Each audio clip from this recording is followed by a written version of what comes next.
Bismillahirrahmanirrahim. Assalamualaikum warahmatullahi wabarakatuh.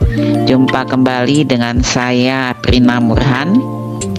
Video ini merupakan video pendidikan kesehatan cara perawatan luka di rumah pasca operasi. Video ini diperankan oleh mahasiswa program Profesines kelompok 6 Politeknik Kesehatan Tanjung Karang tahun 2024.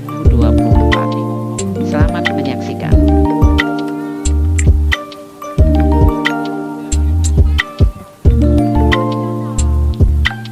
Selamat pagi dan siang ibu dan bapak sekalian. Kami mahasiswa Politeknik Kesehatan Tanjung Karang. Pada kesempatan kali ini kami akan memberikan penyuluhan kesehatan mengenai perawatan luka post operasi di rumah yang mungkin nanti bapak atau ibu lakukan bersama untuk melakukan perawatan pada keluarga.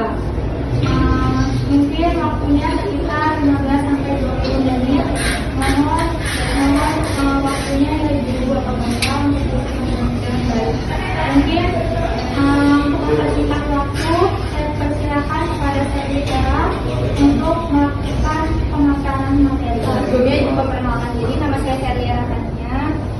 Saya perwakilan dari teman-teman saya, kami mahasiswa Profesines dari Politeknik Tanjung Karang. Nah, di sini karena kita lagi di ruangan operasi, pasti di ruangan operasi itu ada melakukan tindakan operasi. Dan setelah dilakukan tindakan operasi, pasti ada luka post operasi. Nah, di sini kami mahasiswa perawat dari Politeknik ingin memberikan pendidikan kesehatan tentang perawatan luka operasi di rumah. Karena jika luka tidak dirawat dengan baik dan benar, akan terjadinya infeksi. Dan jika terjadi infeksi, akan dilakukan operasi ulang. Seperti itu. Baik, mohon maaf Bapak Ibu karena ruangannya seperti ini dan silau, jadi nggak terlalu jelas kelihatannya. Nanti setelah penyuluhan akan kami berikan leaflet untuk dibaca di rumah, semoga bermanfaat. Baik, langsung saja ya. Luka operasi adalah luka yang sengaja dibuat melalui prosedur pembedahan guna kepentingan medis. Jadi luka operasi itu seperti tumor. Nah, dilakukan operasi untuk mengeluarkan tumor di dalam tubuh kita. Nah, kemudian luka diabetes atau luka ulkus diabetes dilakukan operasi apa? Untuk membersihkan jaringan-jaringan mati sehingga keluar dari ruangan operasi. Harapannya luka itu akan membaik untuk luka diabetes tersebut. Dan jika itu tumor, harapannya tumor itu tidak tumbuh lagi. Akan tetapi jika luka itu tidak dilakukan dengan perawatan yang baik, nah itu akan menyebabkan infeksi. Nah, kemudian fase penyembuhan luka itu ada 4. Yang pertama, fase pembekuan darah. Jadi pertama luka operasi setelah dioperasi, pasti dia akan terbentuknya pembekuan darah atau lukanya menyatu. Kemudian yang kedua, tumbuh sel-sel baru pada permukaan luka berwarna merah dan mudah berdarah. Nah, biasanya kan habis luka pasti di pinggir-pinggir luka itu berwarna merah. Nah, dan juga akan terasa nyeri. Itu Bapak Ibu jangan takut. Kalau misalkan belum ada nanah, belum berbau, itu belum terjadinya infeksi. Infeksi terjadi pada 7 hari setelah pasca operasi. Misalnya setelah 7 hari operasi, luka itu tidak membaik, malah ada timbulnya nanah, berbau. Nah, itu di rawan-rawan terjadinya infeksi. Kemudian fase ketiga yaitu jaringan baru semakin tumbuh. Pada fase ini luka berwarna merah jambu, mulai terjadinya pembentukan jaringan sehingga jaringan baru meningkat. Fase ini berlangsung ke minggu kedua atau minggu ke-6. Kemudian fase keempat yaitu luka menutup dan meliut bila jaringan dan tumbuh.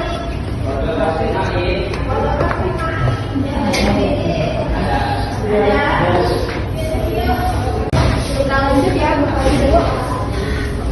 Di fase keempat ini luka menutup dengan baik. Nah, jika luka tidak menutup dengan baik, Ya tadi salah satu cirinya yaitu tumbuh atau terjadinya daun, kemudian ada berwarna kuning atau nanas.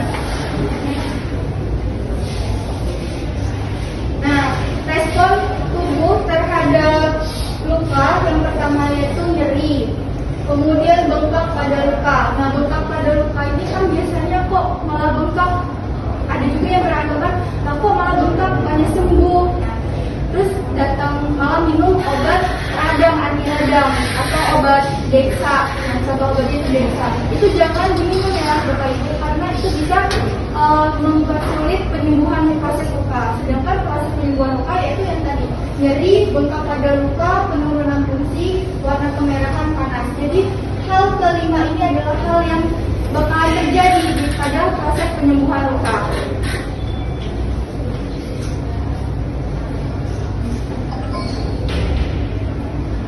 Nah, kemudian ada faktor yang mempengaruhi penyembuhan luka.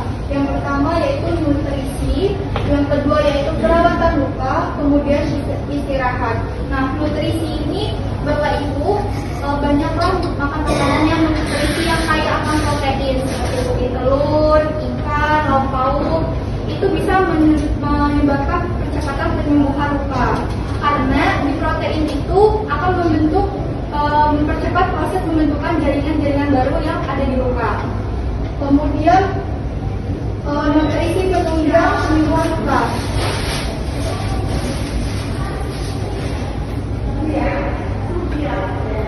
Kemudian sumber energi, zat pembangun, vitamin dan susu. Jadi apa yang diberikan oleh dokter dari rumah sakit harapannya diminum baik obat-obatan dan asupan dari nutrisi yang Bapak Ibu keluarga berikan kepada pasien yang sedang menjalani luka operasi.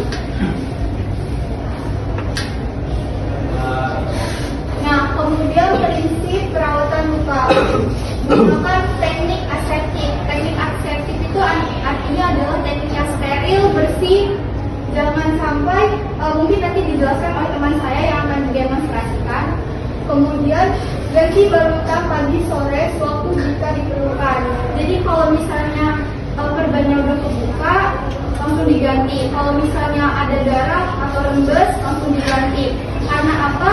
Takutnya bakteri-bakteri mengumpul di situ, jadi nanti tumbuh bakteri, jadi akan terjadinya infeksi. Kemudian yang ketiga, awasi adanya tanda-tanda infeksi. Apa aja sih tanda-tanda infeksi? Yang pertama gatal, panas, bengkak, kemerahan, penurunan fungsi, kemudian adanya nanah.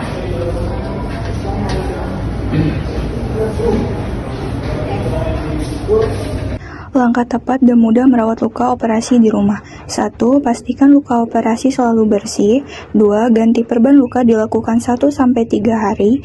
3. Istirahatkan otot-otot sekitar luka. 4. Penuhi dengan nutrisi seimbang untuk membantu proses penyembuhan luka. 5. Ikuti petunjuk dokter seperti minum obat yang diberikan seperti antibiotik dan obat pereda nyeri. Cara perawatan luka di rumah. Yang pertama, cuci tangan sebelum melakukan perawatan luka. 6 langkah cuci tangan. Yang pertama, gosok kedua telapak tangan. Yang kedua, gosok punggung tangan dan sela-sela jari secara bergantian. Yang ketiga, gosok kedua telapak tangan dan sela-sela jari. Yang keempat, jari-jari sisi dalam kedua tangan saling mengunci. Yang kelima, gosok ibu jari kiri dalam genggaman tangan kanan dan sebaliknya. Kemudian yang terakhir, gosok dengan memutar ujung jari-jari tangan kanan di telapak tangan kiri.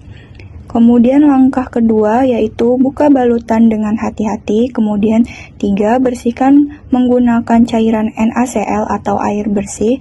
Kemudian yang keempat, oleskan luka dengan salap luka. Dan yang terakhir yaitu tutup luka dengan kasa steril. Nah, untuk cara perawatan luka di rumah mungkin akan dijelaskan oleh teman saya. Assalamualaikum warahmatullahi wabarakatuh. Perkenalkan, nama saya Berkata. Di sebelah saya ada Badia Zahra dan ada teman saya. Jadi kami akan memperagakan bagaimana cara mengganti perban yang baik di rumah. Yang pertama, kita menyiapkan alat dan bahan terlebih dahulu.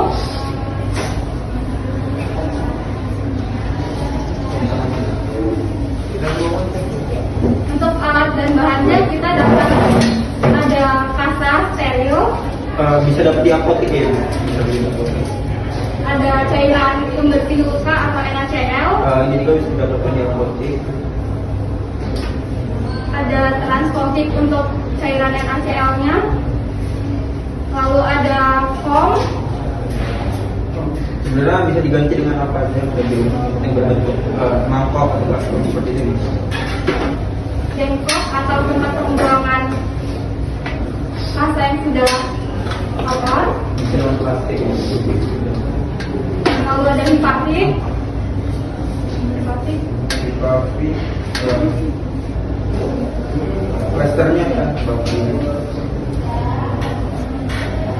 ada kasa burung sudah diperlukan, dan ada handscoon.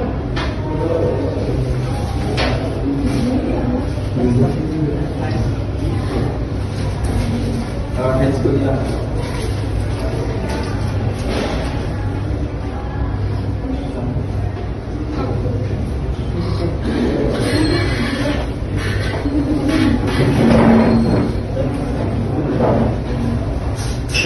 Langkah pertama kita harus mencuci tangan terlebih dahulu. Untuk cuci tangannya ada 6 langkah cuci tangan. Ibu-ibu, bapak-bapak boleh ikut memperagakan. Yang pertama kita ambil cairan hand sanitizer atau bisa dengan air mengalir bersama sabun. Yang pertama usapkan seluruh permukaan tangan, lalu punggung tangan. Boleh ikut diperagakan Bapak Ibu, lalu punggung tangan, lalu sela-sela jari,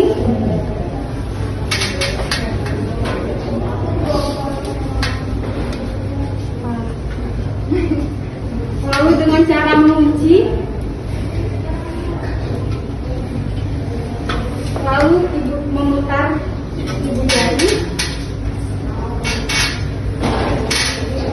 dan yang terakhir memutar ujung kuku.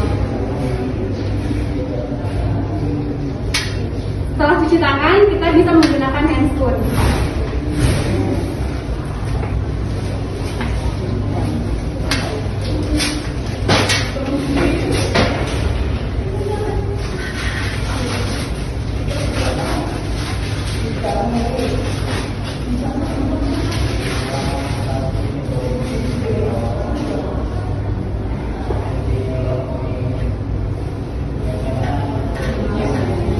Nah, Bapak Ibu, yang digunakan di sini adalah handscoon steril.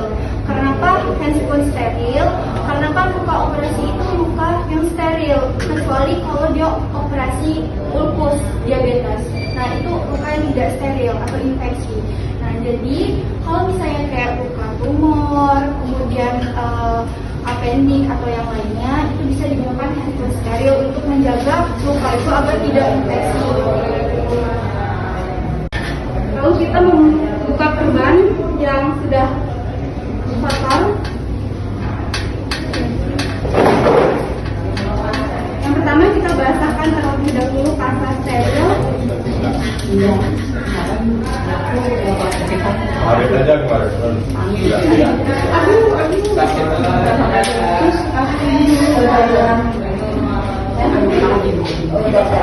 Bisa dibasahkan dengan NaCl.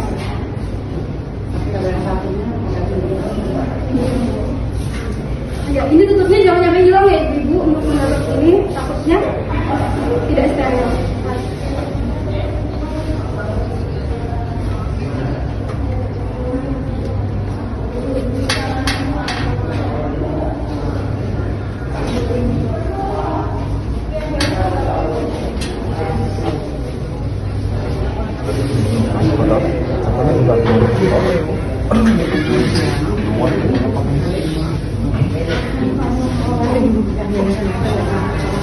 Jadi alat yang namanya pinset Ibu. Kalau misalnya di rumah nggak punya pinset, nggak apa-apa langsung pakai tangan. Tapi dibuka secara perlahan-lahan.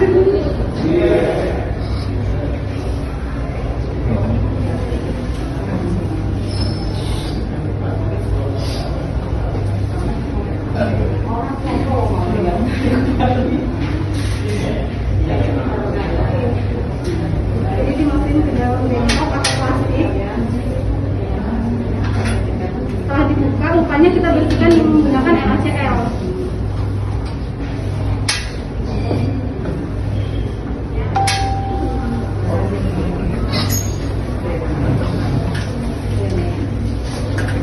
Lalu dikeringkan dengan pasta kering.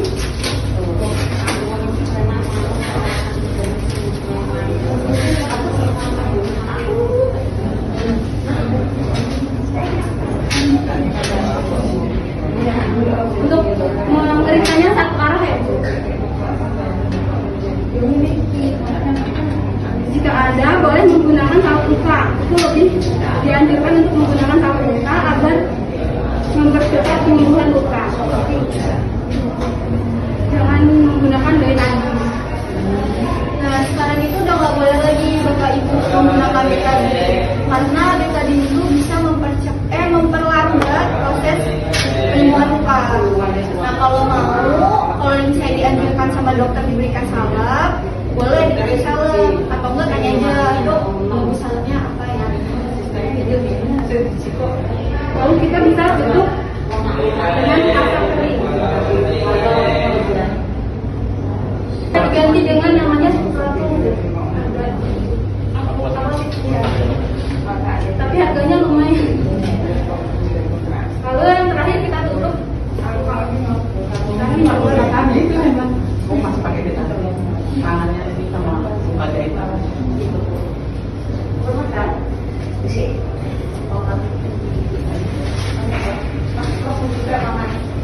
Makanya tempat jahitan itu kemarin kan pakai tinggalkan kamu ini kan Yang demonstrasi dari kami, yang saya kembalikan ke moderator. Mungkin di sini kami tekankan Bapak Ibu, luka operasi itu selain luka ulkus tadi adalah luka yang steril. Jadi harapannya di rumah dirawatlah sedemikian baiknya. Karena jika tidak dirawat dengan sedemikian baiknya, itu akan menyebabkan infeksi. Sebaiknya di rumah dilakukan perawatan secara benar. Jika tidak, bisa ke puskesmas atau enggak ke rumah bidan atau ke rumah perawat atau ke tempat dokter, sehingga luka itu bisa dalam keadaan baik harapannya.